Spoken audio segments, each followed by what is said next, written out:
There's a really awesome section of old US 30S that's super easy to explore.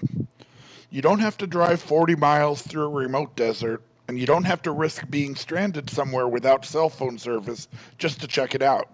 In fact, it's easily accessible from Interstate 84, and it's less than 2 miles long. So you can see the whole thing and add only about 15 minutes of extra time to your trip. As an extra bonus, this section was once part of the Lincoln Highway, and it runs parallel to the original Transcontinental Railroad.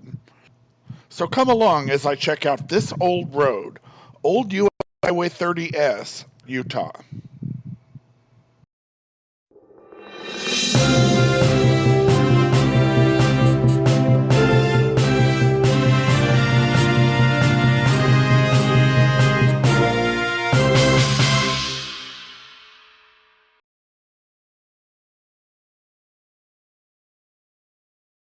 This old road is located in Upper Weber Canyon in Utah's Morgan County.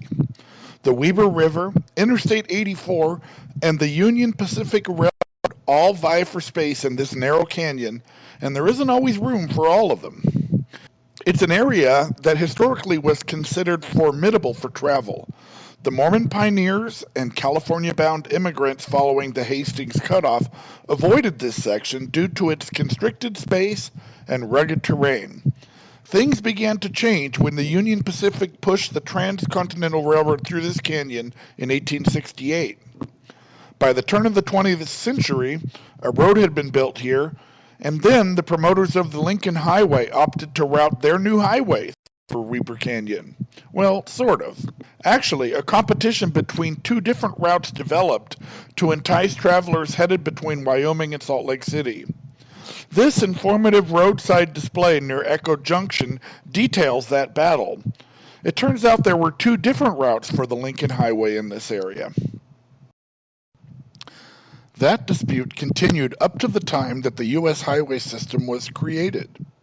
This draft document of proposed routes for the system was created by the Bureau of Public Roads in 1925, and it depicts an intention to route US 30 to Salt Lake City by way of Park City and leave this canyon without a U.S. highway at all. But following some horse trading among the interested parties, by the time the U.S. highway system was officially implemented in November of the following year, Upper Weber Canyon had made the cut.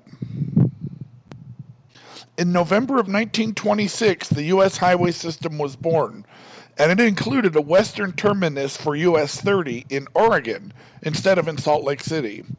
The map revealed a compromise for the nascent US 30 in the area of the states of Wyoming, Idaho, and Utah. Two routes for US 30.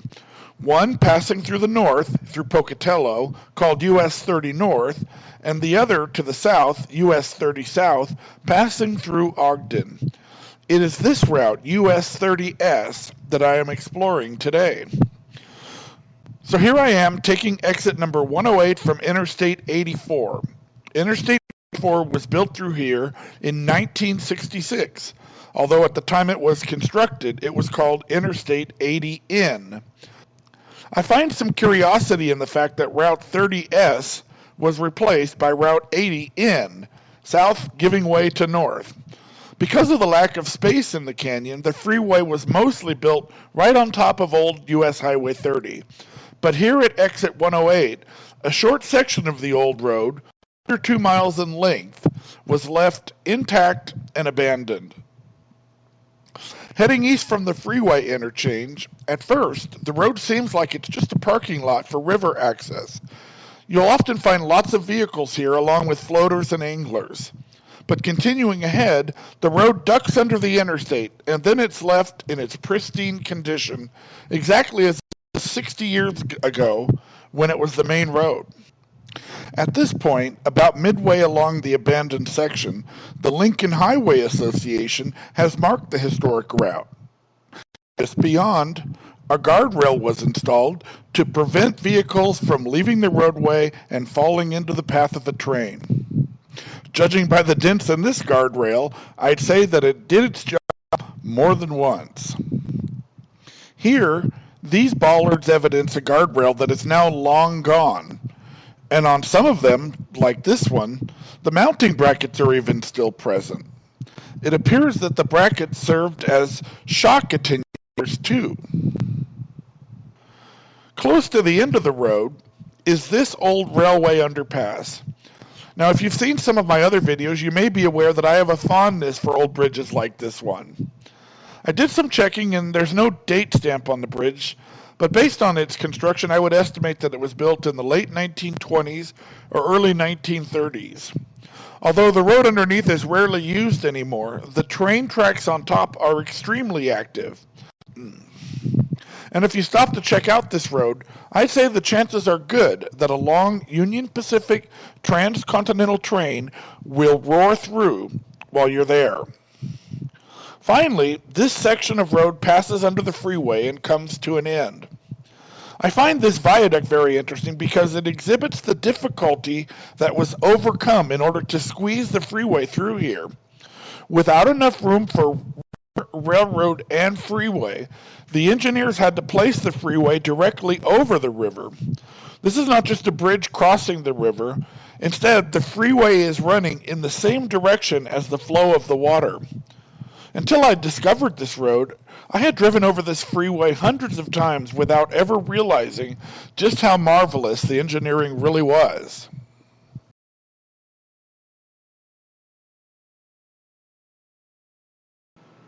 Echo Canyon has been used as a transportation corridor for a very long time. Today, it harbors a 100-year-old artifact which dates back to the beginning of America's automobile age. This is Utah's Echo Canyon. The Donner Party passed through here along their ill-fated journey to California in August of 1846. The following year, Brigham Young led the original band of Mormons down this canyon as they headed for the Salt Lake Valley, and they were then followed by tens of thousands of other Utah pioneers passing down this same canyon over the next decades. The boy riders of the legendary Pony Express raced down Echo Canyon, and so did the lines of our first transcontinental telegraph. Union Pacific laid the rails through this canyon that first connected the nation as they streamed toward Promontory Summit. And all this was just in the 19th century.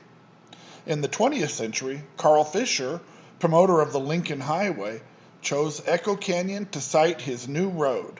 And a decade later, the U.S. Bureau of Public Roads opted to use this canyon for the route of one of the original U.S. highway routes.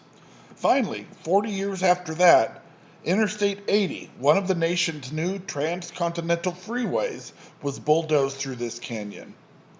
The pioneer trails are now long gone, but the railroad is still here in 2025, along with the freeway.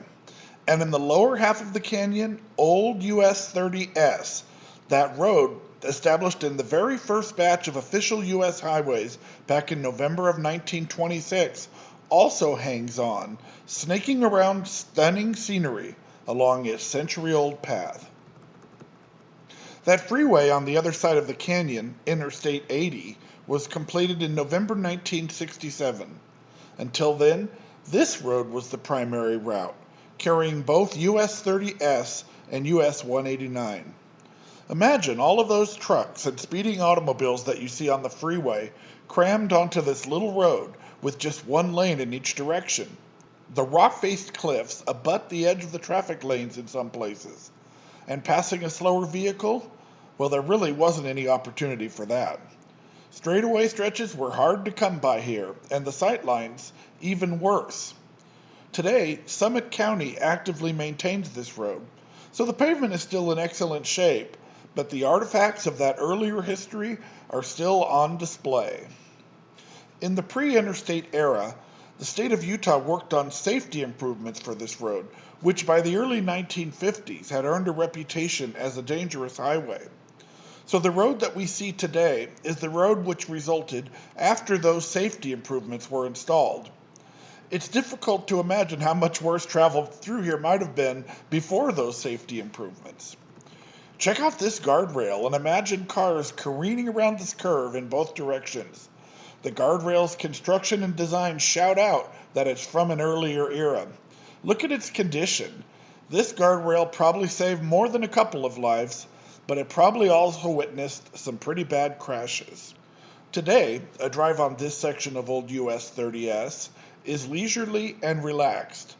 The people who are in a hurry are over there on the freeway. This stretch of road is used by recreationists who come to this canyon for rock climbing, hiking, photography, and even target practice. At the upper reaches of the canyon, the old highway crosses over the Union Pacific tracks on this bridge and then disappears into Interstate 80. There are actually two bridges here. The one over the railroad tracks dates back to the early 1950s, and the other, which is the freeway ramp, was built along with construction of the interstate. This is the Emory interchange, just about a mile west of the port of entry. I love the ornate iron edge fencing here. It just seems like modern bridges are focused only on utilitarian designs, while older bridges had character. The exit here at Interstate 80 is not fully realized. You can exit the freeway here only from the westbound lanes, and the freeway entrance is for eastbound traffic only. The incomplete interchange at Emory means that if you're coming from the Wasatch Front and you want to check out this old road, you'll have to get off the freeway at the Echo exit at the bottom of the canyon, right next to the interchange with Interstate 84. When you do, you'll be treated to this historic underpass, which used to be where US 189 broke away from US 30S to head toward Park City. And even earlier than that, this road was US 530. Can you imagine this being the main road? Well, it was the main road, even as late as the mid-1960s. Like today, there were two routes to get to Salt Lake City from this point. Since the earliest days of the automobile age, there was a competition to lure travels promoted by the businesses and towns along the two routes. Even the Lincoln Highway had routings which incorporated both options, which is why you can find the Lincoln Highway signs near both Colville and Morgan. There's an informational roadside display at the Pony Express monument at the bottom of the canyon. There is one more way to reach this road besides the Echo exit, and that is that you can use the Hennifer exit from Interstate 84. Driving from Hennifer adds only about 4 miles to the exploration, but it gives you a chance to pass through the town of Echo, which looks like it got stuck in a time warp, frozen in time from 1965. Echo is what would result if a Route 66 town were plopped into northern Utah.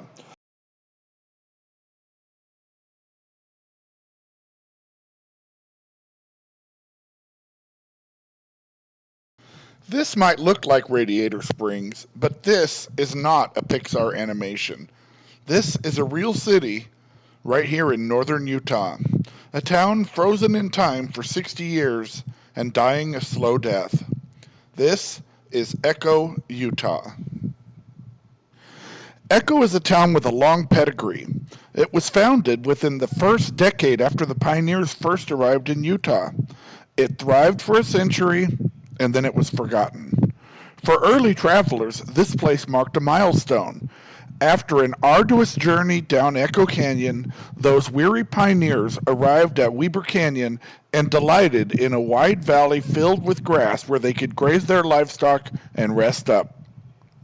The Mormon pioneers who came to Utah with Brigham Young camped here for 2 weeks in July of 1847 before they tackled the final mountain which stood between them and the Salt Lake Valley. James Bromley established a station for the overland stage here in 1854. But the town really began to flourish when the Union Pacific built through here in 1868 on the way to Promontory Summit. Echo became a division point as the railroad attached helper locomotives to assist in the climb up Echo Canyon. Good fortunes continued for Echo in the 20th century as road planners routed important routes through here.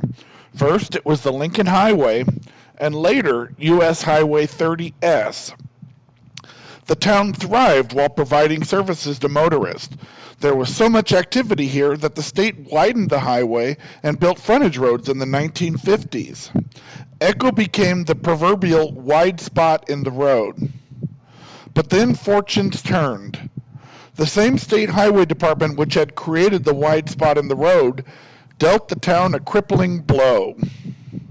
When planning the new interstate highways, it provided no direct access for Echo. Echo would be bypassed by both Interstate 80 and Interstate 80N, which was the precursor to Interstate 84. When the nearby freeways opened in the mid-1960s, what once had been a torrent of travelers passing through town dried to a trickle nearly overnight.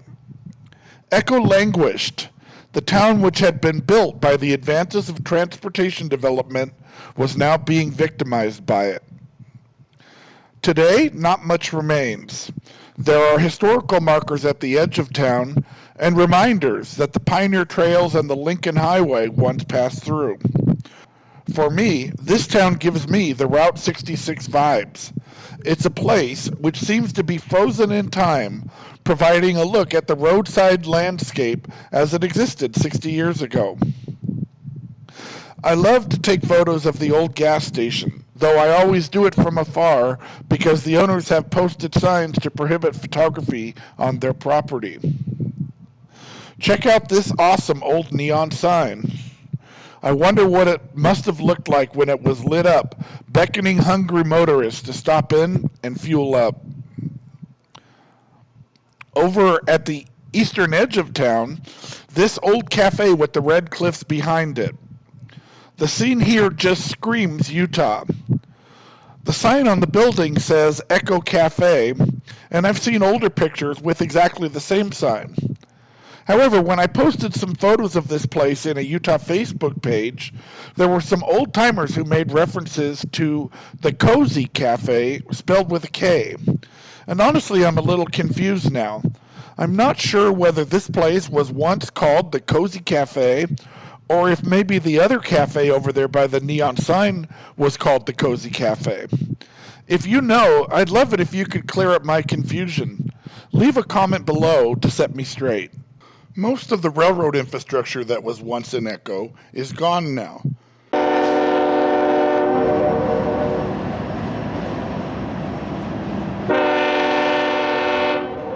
Well, the tracks are still here, and the trains still rumble through town. But the old depot was moved a dozen miles down the road to the county seat of Colville, where it's now being used as a senior citizen center. Just off the main road, a couple of blocks to the north and somewhat hidden by the trees, is this historic schoolhouse, which was built 150 years ago. Later on, this same building was used as a church, but even that was more than a century ago. From the outside, this structure appears to be in fantastic shape, and it's really quite photogenic. Just to the left of the schoolhouse, be sure also to check out the historic cemetery. It's a very picturesque setting framed by those amazing red cliffs. Finally, here is the post office. This thing may be the quaintest little post office that I've ever seen. It's just a tiny one-room shack, but make no mistake, it's a real post office with its own zip code. Simply incredible. So that's my look at the town of Echo. Next time you're headed up toward Evanston, why not stop by for a quick visit? If you're coming from Ogden, use the Hennifer exit from Interstate 84, that's exit number 115, and then head east on the old highway along the north side of the freeway and the railroad tracks. If you're coming from Interstate 80, use the Echo exit, number 169, right next to the interchange with Interstate 84. Just duck under the old railroad underpass and then turn left. This place is definitely worth a stop. If my work has inspired you to seek out this old road, or perhaps others like it, please click the thumbs up and give the video a like so that YouTube will share it with others too. If you enjoy the content on this channel, I'd be honored to have you as a subscriber. Finally, if you have any questions or feedback, or even a correction, please note it in the comments below. Your feedback helps me to improve and do better. Thank you for watching.